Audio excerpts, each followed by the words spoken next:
여러분 반갑습니다. 오늘 영상에서는요, 조금 뭐 특이하기도 하고요, 주변에서 많이 일어날 수도 있고, 어떻게 보면 좀 재밌는 그런 일이기도 한데요. 알바생들, 우리 사업주들 많이 쓰실 건데, 특히 이제 뭐 소상공인 사업장에 아르바이트생들을 많이 쓰실 건데, 이 아르바이트생이 하루를 일하고 만약에 다음날 무단으로 출근을 하지 않았다, 이런 경우는 어떻게 될까요? 우리 뭐 사업주 입장에서든 또 우리 근로자 알바하시는 분들 입장에서도 한번 잘 생각해 보시기를 바라겠습니다. 자, 어떤 일이냐면 일한 지 하루 만에 이제 첫날은 나와가지고 일하기로 하고 일을 뭐 그 열심히 했습니다. 뭐 잘하지는 않았겠지만 이렇게 열심히 일을 했는데 다음날 무단으로다가 그냥 저 일 못하겠습니다. 이 일이 저랑 안 맞는 것 같아요. 그리고 그냥 하루치 일당 어제 일한 거에 대해서만 그냥 계좌로 제 계좌로 그냥 송금해 주세요. 그리고 연락을 끊어버린 겁니다. 자, 그리고 또 이제 사장님의 이제 실수인데 나중에 또 말씀드리겠지만 일단 계약서를 그날 안 쓰셨어요.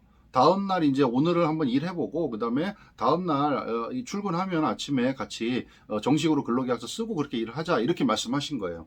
자, 근데 다음 날 출근을 안 했죠. 그리고 아까 말씀드렸듯이 그냥 계좌로 그냥 일당만 보내주세요 하고 연락이 두절돼 버린 겁니다.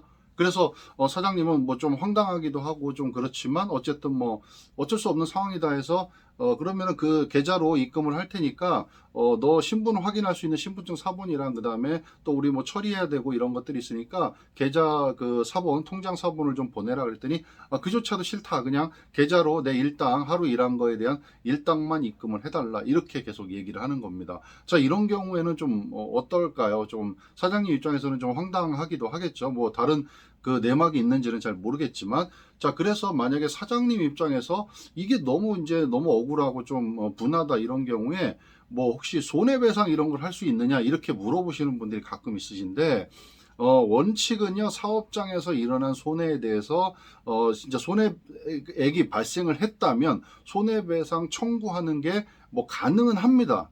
실제로 가능은 한데 그날 일당 일한 게 뭐 최대 잡아도 뭐 10만 원이라고 잡을 수 있는데, 이거에 대해서 갑자기 이제 알바생이 안 나왔기 때문에 우리가 어떤 이제 손해를 입었다 뭐 이런 것들에 대해서 어떻게 입증을 할 거냐 이거죠.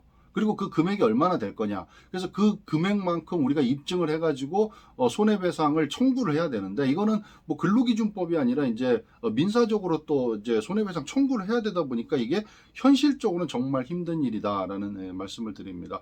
가능은 하지만 현실적으로 그 청구해가지고 그 시간 보내고 하느니 차라리 그냥 빨리 알바생 하나 구해가지고 일을 시키는 게 더 낫다. 뭐 이런 생각인 거죠. 자, 그래서 이 뭐 손해배상 청구는 할 수 있지만 현실적으로는 입증 자체가 좀 만만치가 않기 때문에 현실성이 좀 없는 얘기다 이렇게 좀 말씀을 드리고요.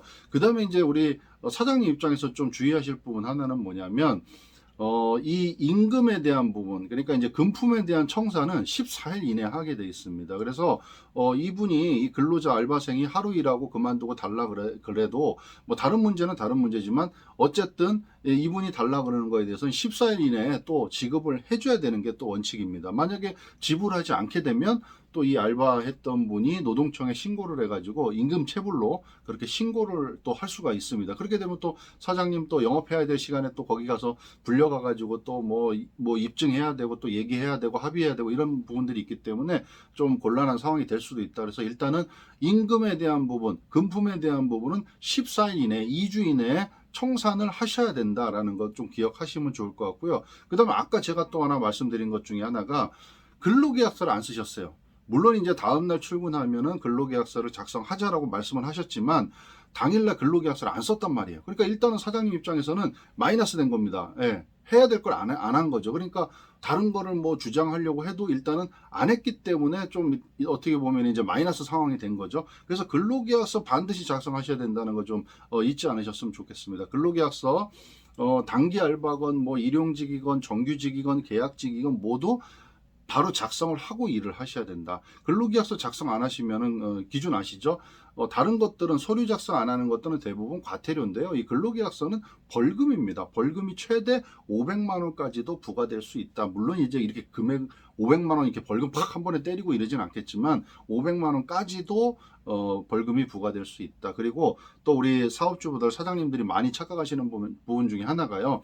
근로계약서는 작성을 하는 것도 사업주의 책임이지만 교부하는 거, 근로자한테 한 부를 주는 것까지도 사장님의 책임입니다. 그래서 항상 두 부를 작성하셔가지고 하나는 사업장에, 하나는 근로자에게 직원한테 주셔야 된다. 그리고 최근에는 그 근로계약서 안에다가요, 교부 확인해가지고 칸을 하나 더 만들어서 거기다가 내가 줬다, 교부했다, 내가 받았다라는 사인 한 번 더 받기도 합니다. 혹은 뭐 별도의 서류를 만들기도 하는데 간단하게 근로계약서 안에다가 이렇게 추가해서 넣어 놓으셔도 될 것 같다라는 말씀입니다. 근로계약서 작성 안 하시면 벌금 최대 500만 원, 교부도 마찬가지입니다. 두 가지를 다 생각을 하셔야 된다라는 겁니다. 그리고 또 이 알바생을 이제 자주 쓰는 사업장에서 일어날 수 있는 일 중에 하나가 이제 최저임금 위반, 이게 제일 이제 많이 발생하는 일 중에 하나죠. 그래서 참고적으로 올해 최저임금은 시급으로 했을 때 8,720원, 내년에는 9,160원 이렇게 시급으로 알고 계시고요. 그 다음에 최저임금 하면 항상 뭐가 따라옵니까?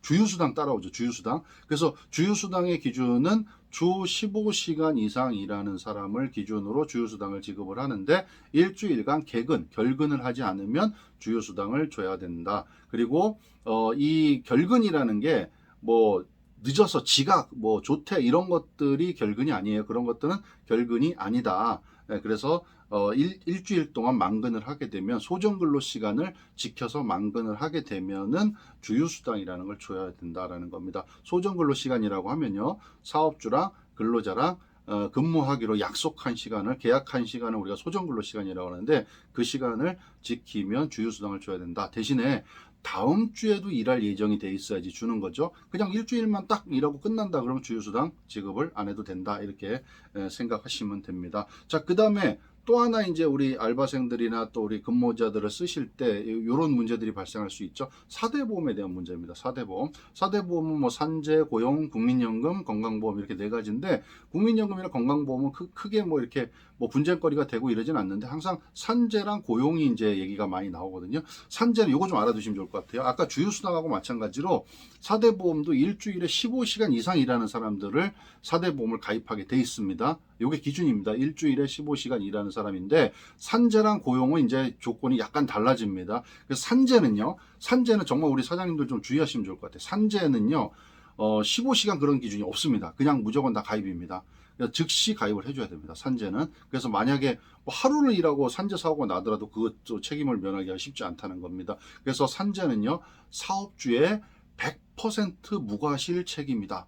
과실이 없어도 사업주가 100%다 책임지는 겁니다. 그래서 이 부분 굉장히 중요하죠. 그래서 2018년부터는 출퇴근 중에 발생하는 것도 산재로 됐죠. 적용이 되죠. 그러니까 이런 부분들 체크 잘 하시고요. 그 다음에 고용보험도 이제 좀 바뀐 부분이 있는데 고용보험도 원래는 뭐 동일한 일에 뭐 계속 근로를 몇 개월 이상 하고 이렇게 뭐 조건이 있었는데 고용보험도 일단 주 15시간 이상 하면 가입하는 게 맞는데 3개월 이상을 근무한다. 3개월 이상을 근무한다 그러면 주 15시간이 아니라 무조건 다 가입을 해줘야 된다. 이렇게 하시면 됩니다. 3개월 이상 근무하면 고용보험은 무조건 다 가입을 해주셔야 된다. 그래서 요 4대 보험까지 좀 간단하게 말씀을 드렸습니다. 오늘 이제 화두는 제가 하루만 일하고 이제 다음날 안 나온 우리 알바생을 가지고 말씀을 드렸는데 우리 소상공인 사업주들 아르바이트생들 많이 쓰다 보면 이런 일들이 많이 발생할 수 있기 때문에 좀 제가 오늘 말씀드렸던 뭐 근로계약서 작성이라든가 뭐 최저임금 주휴수당 그다음에 4대 보험 관련된 내용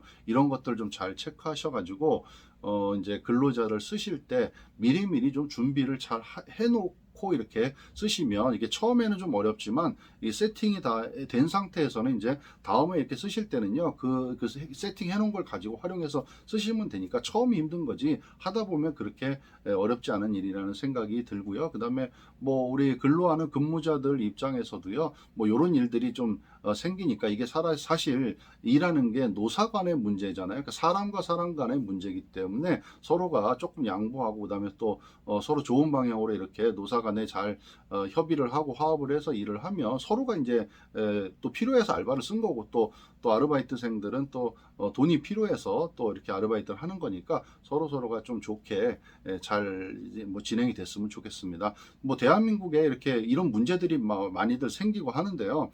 대부분의 다 제가 생각했을 때 7, 80%, 90% 이상은요. 다 좋은 사장님들이고요. 좋은 근로자들 맞습니다. 근데 개중에 1, 20% 약간씩들이 좀 이제 악덕 사업주들도 있고 그다음에 또 우리 직원들, 노동자들 중에서도 또 좀 그런 거를 또 이렇게 이용해 먹는 그런 사람들도 있는 것 같아요. 그래서 다 그렇지는 않으니까 서로가 좀 이렇게 양보하는 그런 노사문화 만들어 가지고 또 이런 근로기준법, 노동법들은 또 원래 이렇게 다 정해져 있는 것들이기 때문에요. 이거를 뭐 편법을 써가지고 피하거나 이럴 수는 없습니다. 그래서 정해져 있는 것들은 또 잘 지켜가면서 서로가 또 도움이 되는 그런 노사문화 이렇게 잘 만들었으면 좋겠다는 의미에서 좀 말씀을 드렸습니다. 오늘 여기까지 하겠습니다. 감사합니다.